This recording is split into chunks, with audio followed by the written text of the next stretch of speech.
So I guess we'll start adding solder to the pads.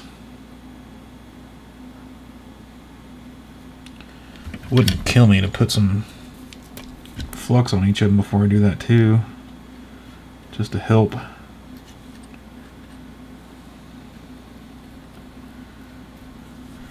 And then I'll add some solder.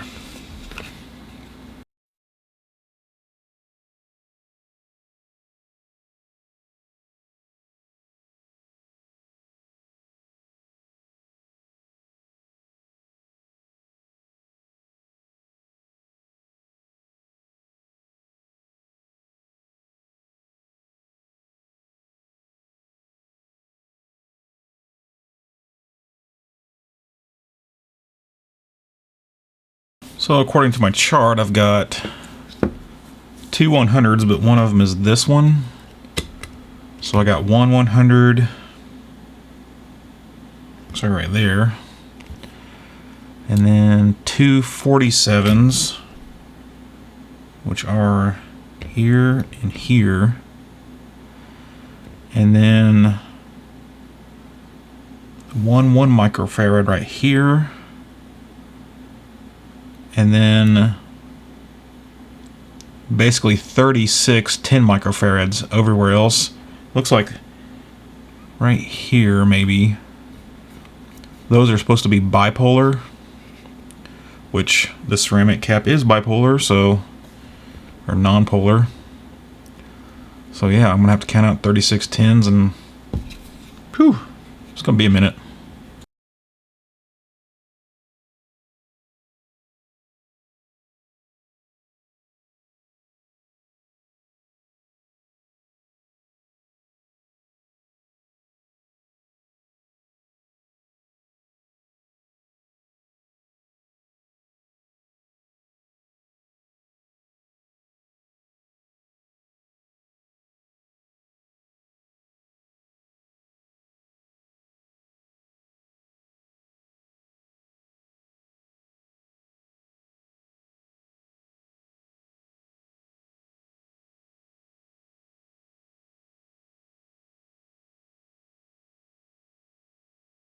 Well, that was fun, and I may speed through the repair there, but basically the little trace went from that pad over to a via over here, so I just kind of scraped on top of the via, which I did have a little bit of solder on it anyway.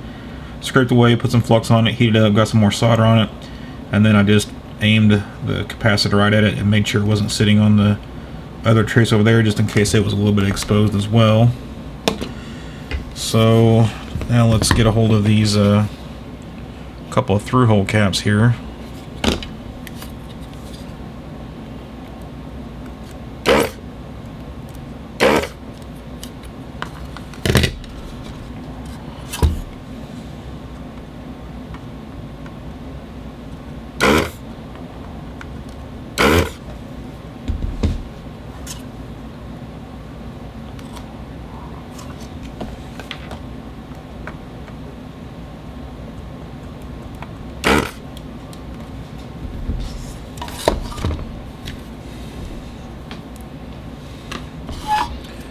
And replace them with through holes. I don't think I've ever seen a designation like that. I'm assuming the square is the negative. I actually didn't pay attention, if I'm being honest.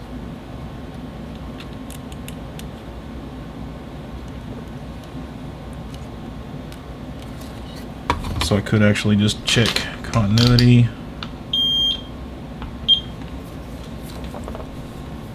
Ground. Yeah. Looks like I messed up that pad a little bit too for the ground.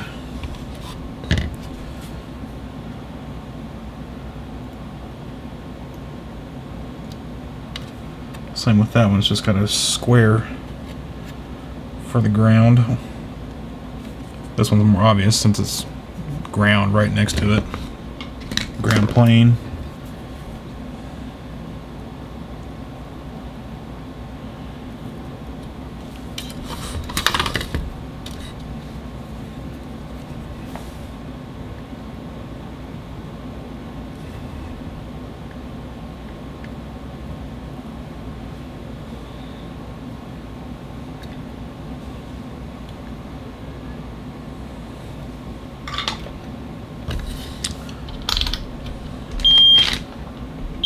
check that continuity again. Yep, good to go. So on the mainboard cap chart, we've got a 470, which is the through-hole one I just replaced, 100, which is right here, and 6 47 microfarads here, here, and then 1, 2, 3, 4 right there. And all the rest are 10s, 32 of them. Super.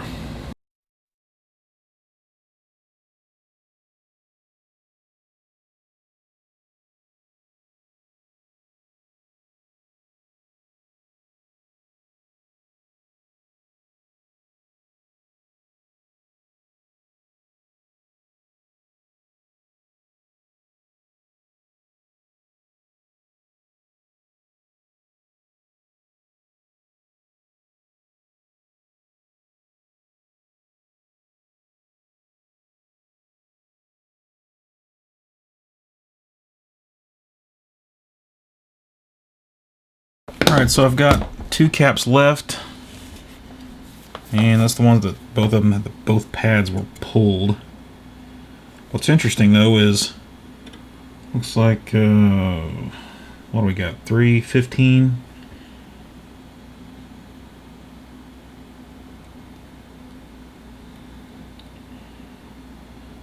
It's hard to tell which number is what here. Looks like 315, 16, 17, and possibly 11 are all right there in a row, and they all do the same thing. Looks like we got, yep. So I'm guessing I could not put that one there and be just fine. I'm sure it was put there to bypass this one chip. It says they're 10 microfarad each, and they're right all there. I'm guessing we're probably okay. I mean, even this one right here probably does the same thing. Yeah. Same goes over for this one. The problem is this inside pad actually bridged this ground plane to that. I guess it does still have continuity. There's a bad V I probably want to check. Of course, if it's all just a bunch of power planes connected to each other, it's, again,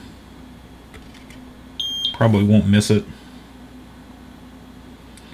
So I think I'm actually safe to not put those on there, but if I was going to, I could actually just scrape away some of the parts, some of the areas.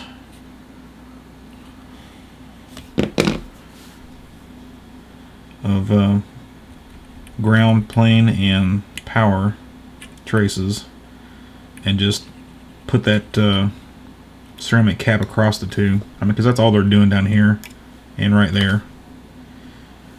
You know, how many 10 microfarad caps you need right in that proximity? I don't know, but I'm guessing it's fine. And I was going to bridge across that pad, but it looks like they have continuity. Of course, we're relying on a couple vias to make that happen, and that one right there looks kind of crusty. So if that one is done, separated, then it's all come down to that one, which the only other thing connected up on the top side is one pin there, so one pin and one via is probably sufficient. Well, I still need to find a 1 microfarad cap for right there, and I know I've got them sitting around here somewhere, but I'm going to go ahead and clean them down with rubbing alcohol again, since there was more flux added, and dry them again, and then we'll test them. Alright, so it's clean and dry, but I can't stand it. I'm going to fix that. I'm going to bridge it, but also that via right there, I've exposed it, and I found it on the bottom. Right there is just a small trace to that cap. I do have continuity, but I'm going to go ahead and stick a component leg through that hole and melt it through so it comes through the bottom via, which has solder on it.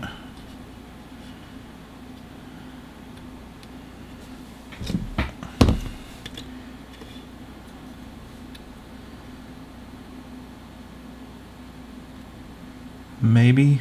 Come on.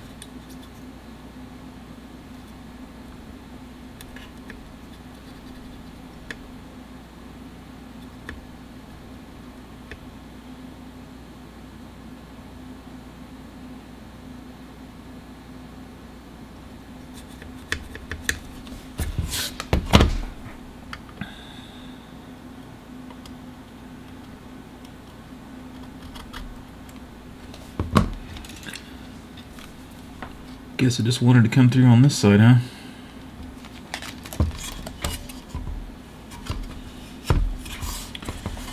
Now put some more flux on the exposed copper on both sides.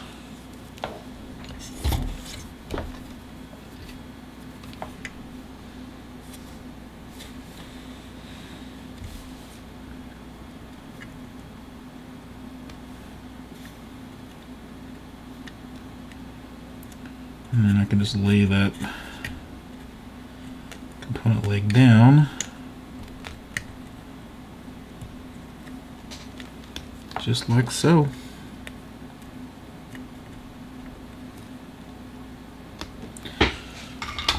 I can't really check continuity because I already had continuity.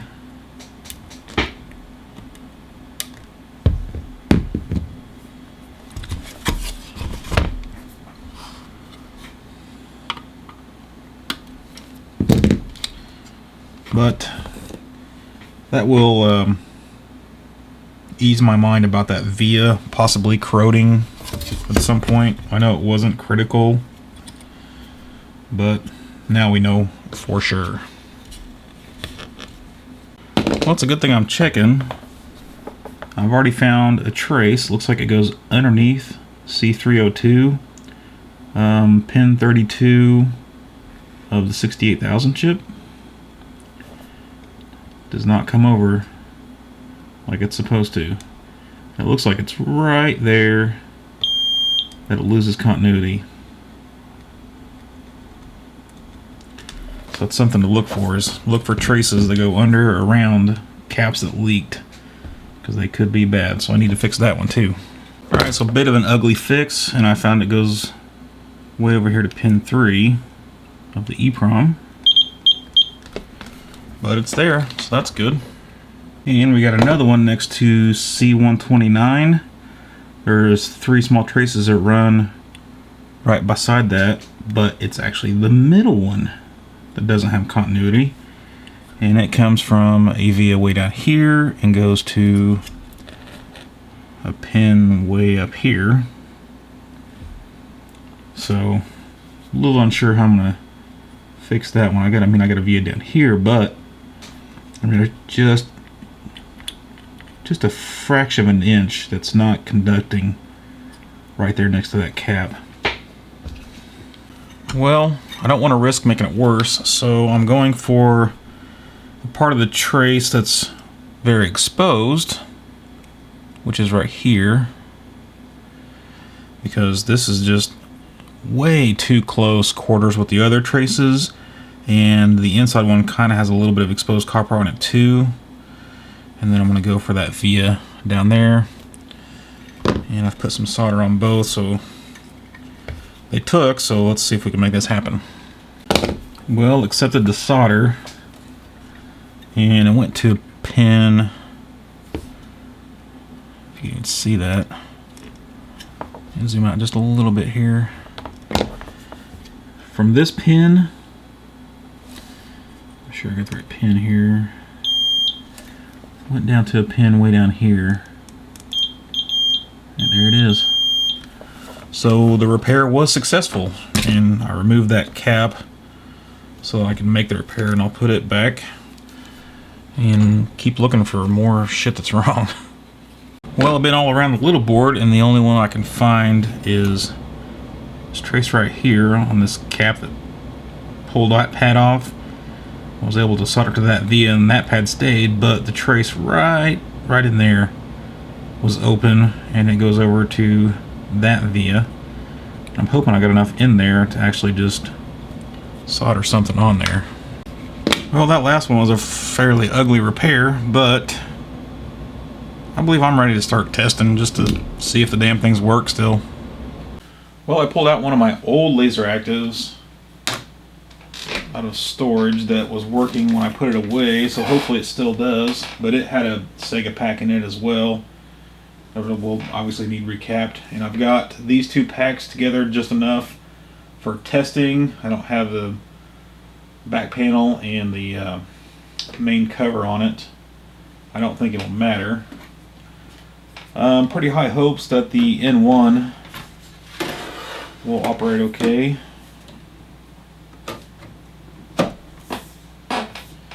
Japanese game.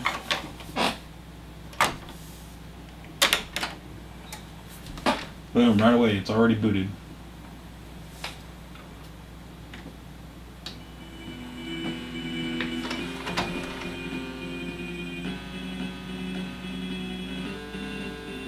Audio sounds good to me, actually. A little bit out of frame wire, aren't they?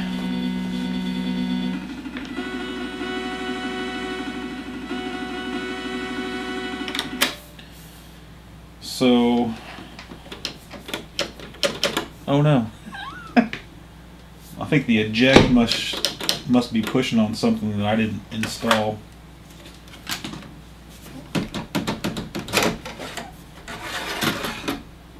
Might be pushing.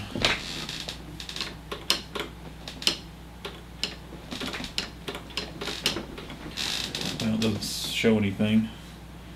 I don't know what it pushes on, it doesn't matter. Okay, this is the S10 that has all the repairs on it. It was in really bad shape, so honestly, not super high hopes for this one. And obviously I'll be tickled if it works, but I won't be heartbroken if it doesn't. And label down.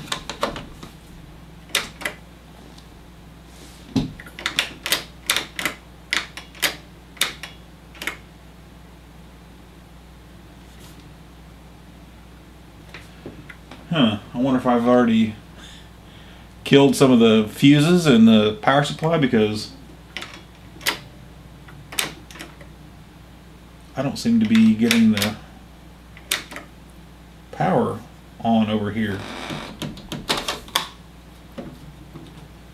That is not good.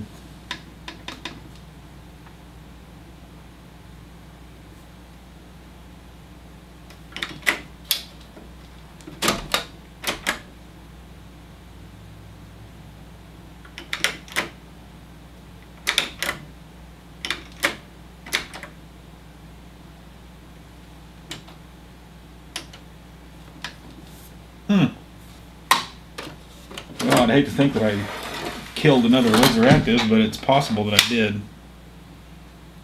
And I tested all these. You know, I didn't test for a 5 volt to ground short after I did all the caps, though. We could do that real quick.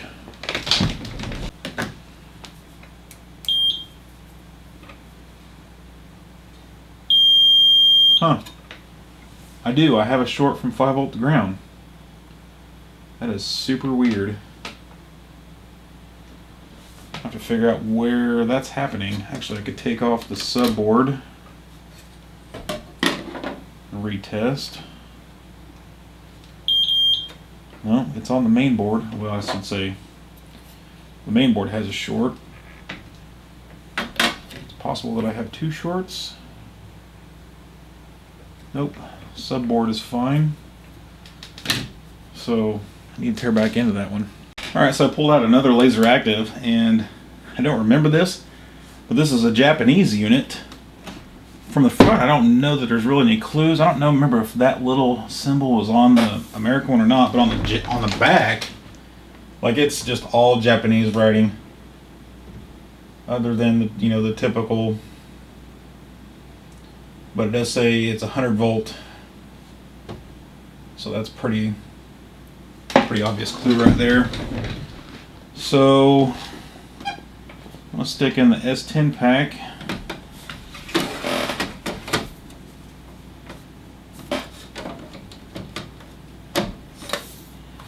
Get the card in face down.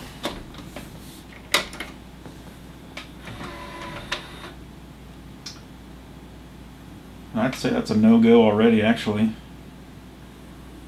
I think it should have booted right up. Which we weren't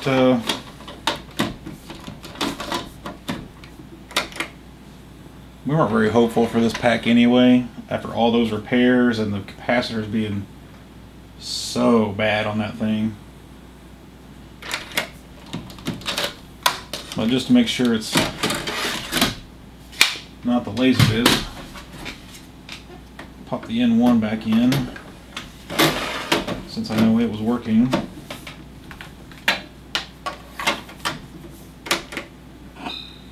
Yep.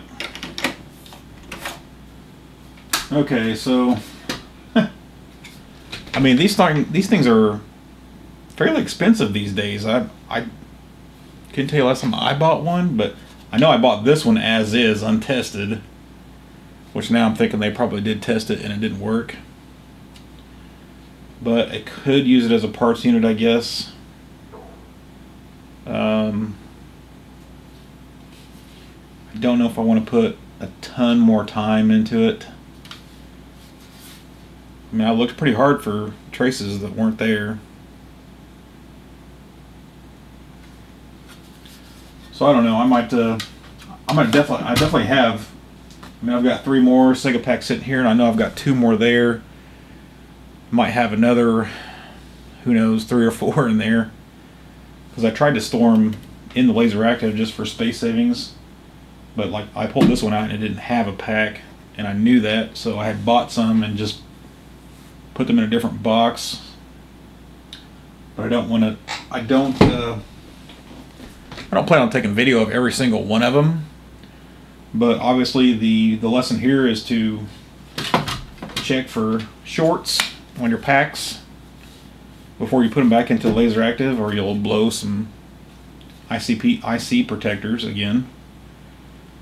And I want to say I might have screwed this one up after the repairs. I want to say it might even be that one chip right there in the center. It's a Pioneer specific chip. I found a power to ground short on those pins because I was trying to do that repair right there next to the chip, and some solder got onto the legs, and that's all it took, and I had a short.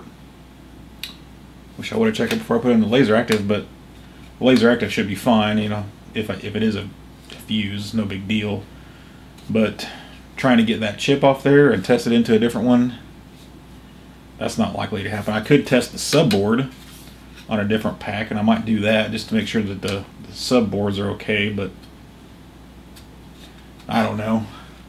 That will have to be saved for a time when I'm better equipped and knowledgeable about repairing serious stuff like that. So, huge warning. If you have LaserActive packs, get the caps done immediately. Because if they sit long enough, they'll be just like that one I just did, and it will cost a ton of money to get it fixed. So, you know, I mean, I think what I charge $50 for a Duo, and might be the same amount of caps, but honestly, this is a lot more. This is a lot. I don't know. I want to say it's not as tedious or whatever. It's a little more cramped, but it seems like there's a chance that a lot more traces are going to be badly messed up. You know, I think maybe, I don't know, 3 out of 100 Duos that I've done caps on actually had some kind of tracer via corroded to the point where it was causing a problem. But hell, I had 3 traces just on that one. Well, was it 2 traces and one lifted pad? So anyway, definitely, whatever the pack, TurboGrafx, PC Engine, Sega Genesis, or Nomad. I'm not sure about the karaoke pack, actually. That's something I've never heard about. I don't know that anybody's opened up one of those, but that might be the same thing. I think that's the only 5 packs that were ever made for this. So, yeah, if anybody out there has a karaoke pack and wants to loan it to me, I'd be happy to open it up and take a look. Might be the same problem. If there is a cap chart out there for the karaoke pack, I haven't seen it. Of course, I not much reason to look for one either. But this is the end of the second day filming just for the caps on the packs. So, and yeah, I don't plan on offering this service because the packs are super expensive, and I don't know that I could charge enough to make it worth my while. Honestly, it's that bad. So there you go. Hope you enjoyed it.